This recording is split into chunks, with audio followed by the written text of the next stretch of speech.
everybody, welcome back to another YouTube video. Today I'm going to be teaching my two younger brothers how to do an oil change properly, and since I'm already doing it, I'll teach you guys too. So we're going to start. First step is literally just take the oil cap off. Mine is really on there. Hang on. I don't know when the last oil change was on this. I think the sticker on the window says it was done about a year and a half ago. So I'm gonna get a tool and get this off. Okay, once you get that oil cap off, just kind of sit it up here or sit it on top of your engine. My engine's still hot, so I'm not gonna put it on top of the engine. But just find somewhere to set it. You could set it on top of this radiator shroud or whatever. So just find somewhere to set it. And then the next step is gonna be getting a drain pan, like this one. This is a 16 quart, and currently it has about 5 quarts of oil from when I changed the oil on my Honda Civic. So I've got plenty of room in there because this car has 6 quarts of oil. I think it's actually like 6.01 quarts, but I just rounded to 6 because it's not enough to matter. So I have enough room for this. The other thing I would recommend getting is one of these. This is just a metal drip pan that you can put underneath the drain pan, so that way if you do spill oil, you spill it on there and not on the floor, so that way it's not staining your floor. It should be, because this is a Jeep, oh no, never mind, I was wrong. It's another Jeep, it's a 15. So this is a 15 millimeter for my car, maybe? Nope, not a 15. Ah, dang it, this is an aftermarket. Hang on.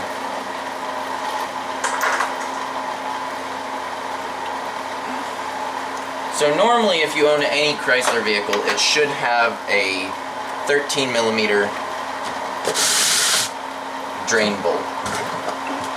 Mine is quite obviously aftermarket because it is a 16 millimeter. But, you know, potato, potato.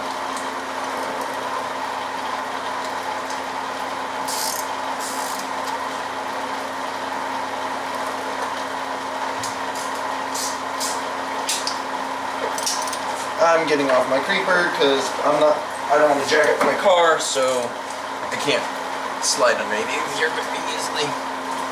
Okay, something I would recommend to everybody is get one of these extendable ratchets,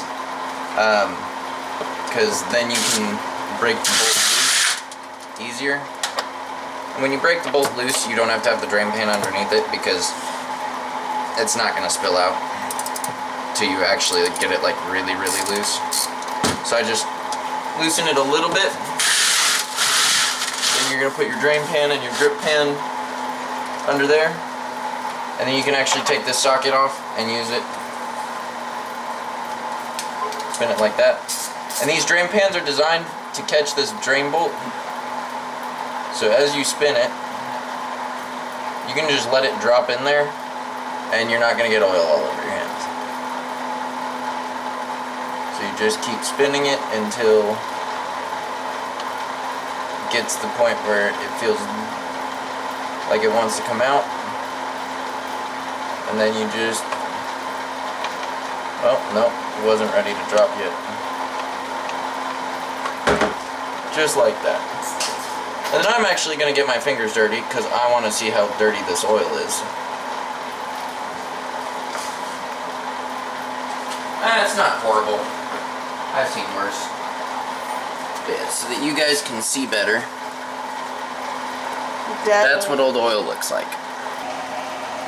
So mine doesn't look like it's got any sparkles in it. Sparkles means that you've got some sort of engine damage, because that means that you have metal shavings in your oil. But doesn't look like I've got any metal shavings in there, so my engine is good. Don't got any oil that's gonna drip out on the floor or on the road or whatever. Once you do that, you can move this all out of the way. And then you just turn your wrench to the tightening position. And you're just gonna tighten it.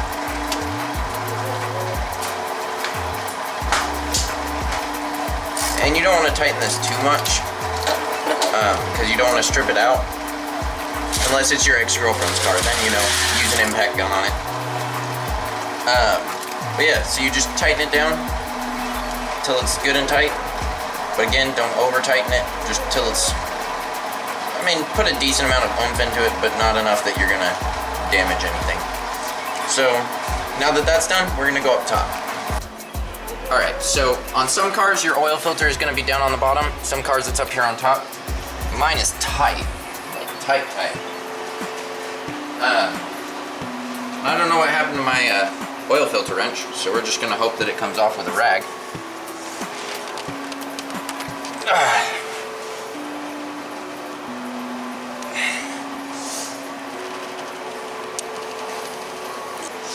Alright, so when it's stuck, there's two types of oil filter wrenches. One is like this one that I'm using, and I'll show it to you guys in a minute. The other kind is called a claw wrench, and it looks like a pair of pliers with teeth on it, with like really big teeth on it. I prefer the claw wrench style, but I don't know where mine are, so I use this one. The way this one works is these arms, well, if I can get it open now. There we go.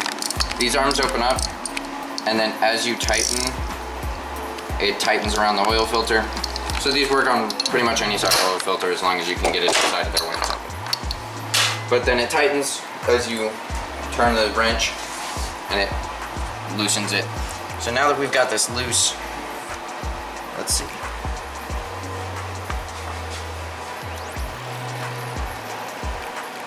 This is why mechanics and engineers don't get along, because there should be a spout on here to prevent, not too much oil in there. Let's see, I don't see any huge debris inside of my filter, so nothing too concerning. I'm gonna set this aside. And then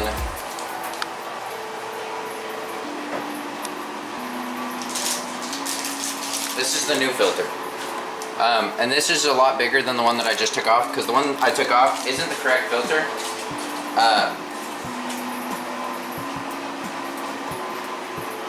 The filter that goes on these 4-liter straight 6s is actually the same filter that goes on the 6.4s, the Scat Pack motors.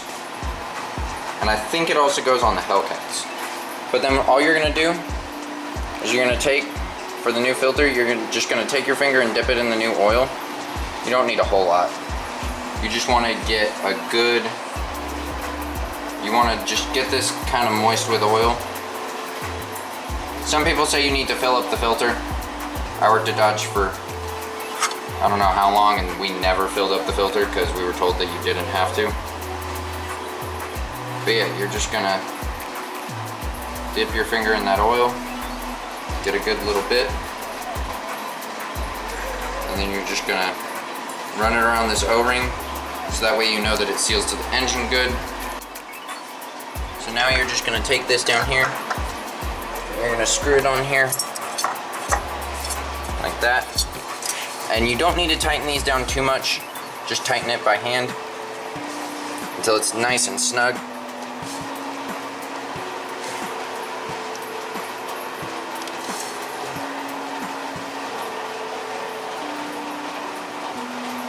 And then I like to grab my flashlight and just make sure that it's nice and snug on there, that the O-ring is seated. That all looks good. So now to fill it up. Alright, so the last step is you're literally just going to take the oil and you're going to put it in. So look up online or use your owner's manual to look up how much oil you need. If you go buy your oil at AutoZone, they'll look it up for you and tell you. Mine takes roughly 6 quarts, so I've got a quart here and I've got 5 quarts down there on the ground. So then you're just going to fill it up. I would recommend using one of these quick fill funnels.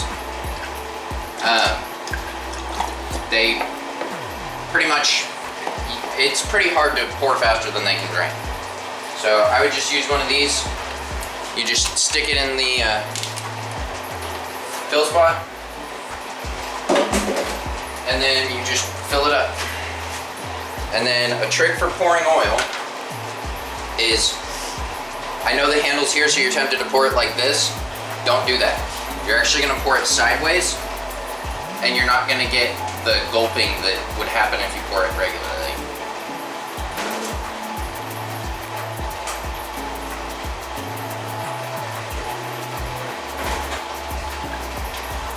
And once you get here towards the end, then you're gonna tilt it like this so that way you get all the oil out. Make sure it's all out. Good.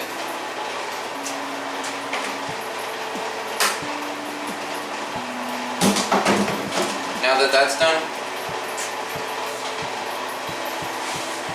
you just take a rag and put it underneath this as you pick it up, so that way you don't drip any oil on the ground.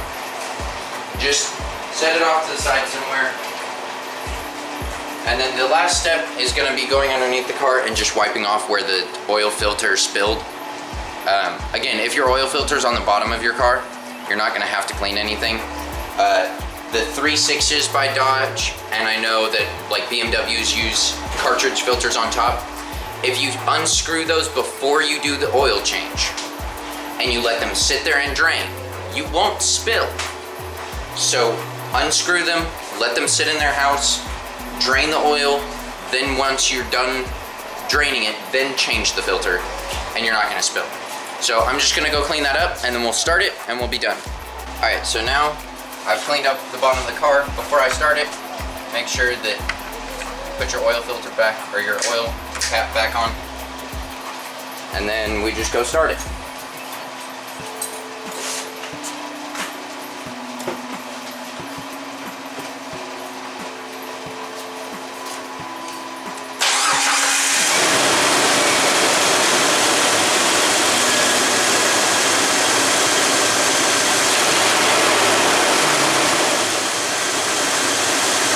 Alright, so then just take your rag. For those of you who don't know how to check oil, because I know that's something a lot of people aren't taught how to do, you're just going to clean it off with a rag. You're going to dip it in, pull it out, don't wipe it off. You're just going to look on there. You're going to look to make sure that it is between, on mine it's between those two dots. I don't know if you can see that, but there's two holes in it. Mine is between that's the safe zone. Mine is in that, so I know that I'm good. Some of them, they have hash marks, but all of them are gonna be labeled where it says safe. Some of them say add underneath that, but every single dipstick says safe on it, and that's when you know that you're good. So once you've run it, and you check the oil to make sure it's at a good level, that's all you gotta do, and you're done.